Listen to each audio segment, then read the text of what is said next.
আসসালামু আলাইকুম। আজকে আবার চলে আসলাম একটা ভিডিও নিয়ে। আজকে দেখতেই তো পাচ্ছেন এই যে আম গাছের আমগুলো ছোট ছোট থোকায় থোকায় ঝুলছে। তো কি মনে হচ্ছে এখান থেকে আম ছিঁড়বো? হ্যাঁ, এখান থেকে আজকে আম ছিঁড়বো আমি, সেটা শুধু ডাল দিয়ে খাওয়ার জন্য। যদিও ছোট আম, ছিঁড়তে একটু মায়া হচ্ছে, তাই অল্প কিছু ছিঁড়বো, বেশি ছিঁড়বো না। এই একটা আম ছিঁড়ে নিই বিসমিল্লাহ বলে। দেখি এই আমটাও ছিঁড়ে নিই।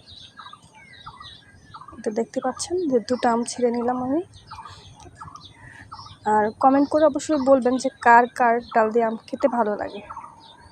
আমার তো খুব ভালোই লাগে।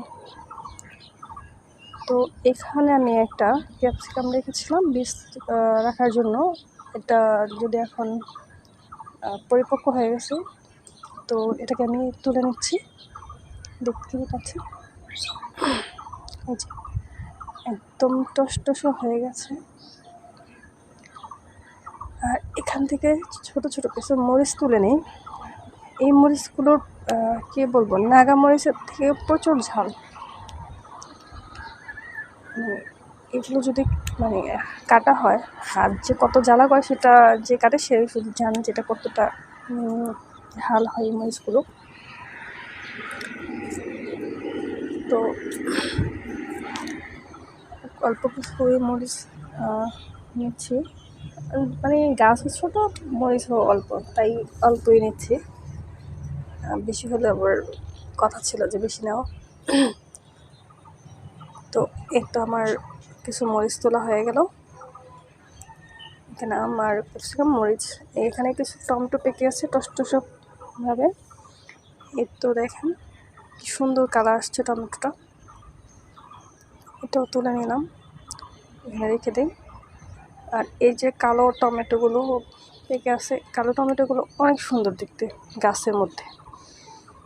আর ছোট ছোট তো আমার কাছে অনেক কিউট লাগে। এই টমেটোগুলো অনেক সুন্দর লাগে। আর এই গাছ এই বীজটা আনছিলাম আমি অনলাইন থেকে। তো যাই হোক, আমি যেরকমটা দেখছিলাম ওরকমটা আমাকে দেয় নাই। যেটুকুই হয়েছে আশা ভালোই, খারাপ না। তাতে অনেকগুলো টমেটোই ধরছে। তো এর আগেও অনেক তোলা হয়েছিল, আপনাদের সাথে মনে হয় শেয়ার করছিলাম, আবার অফলাইনেও কিছু তুলছিলাম। তো আরও কিছু টমেটো পেকে আসলো, তো আমি পরে তুলবো। আর এখান থেকে কিছু লেটুস পাতা তুলে নিই। আর এই লেটুস পাতাগুলো এখানে আমি বীজ দিয়ে দিছিলাম, যেগুলো অনেকগুলো চারা গড়েছে। ভাবছিলাম পরে এগুলো ট্রান্সফার করবো, কিন্তু আর করা হয়নি, এখানে রেখে দিছি। তো দেখতে তো পাচ্ছেন যে কতগুলো গাছ এখানে, আর কত সুন্দর লাগছে। আমি বলতাতে দিয়ে দিছিলাম। আজকে এতটুকুই তুলবো শাক। আর এখানে কিছু পালং শাক তুলে নিই। এই পালং শাকগুলো আমি গরমের সিজনে দিয়েছিলাম। তো মাশাআল্লাহ গরমের সিজনে ভালোই পালং শাক হচ্ছে, খাচ্ছে।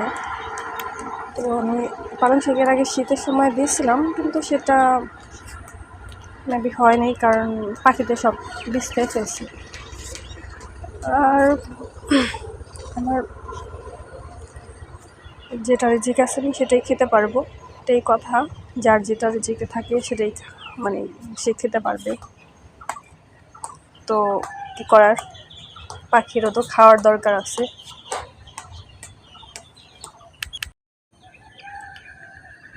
তো দেখে দেখে কিছু পালং শাক আমি তুলে নিতেছি। সবগুলো তুলব না, কারণ এখনও সব বড় হয়নি। কিছু ছোটো ছোটো ওগুলো থাকবে, আর কিছু পাতা তুলে নেব, কারণ সবগুলো আজকে রান্না করা হবে না, তো তাই। তো আমার পালং শাকও তোলা হয়ে গেল। দেখতে পাচ্ছেন আমার হারভেস্টিং। আজকে আমার হারভেস্টিংটা এই পর্যন্তই। তো এখানে কিছু গুছায় রাখি যে দেখতে ভালো লাগবে, তাই জন্য। আমার পাত্রটা অনেক বড় হয়ে গেছে, মানে কী বলবো, তো কিছু করার নেই, আমি এটা ফার্স্টে নিয়ে আসছি, তো এই জন্য এটা দিয়ে আমাকে নিতে হচ্ছে।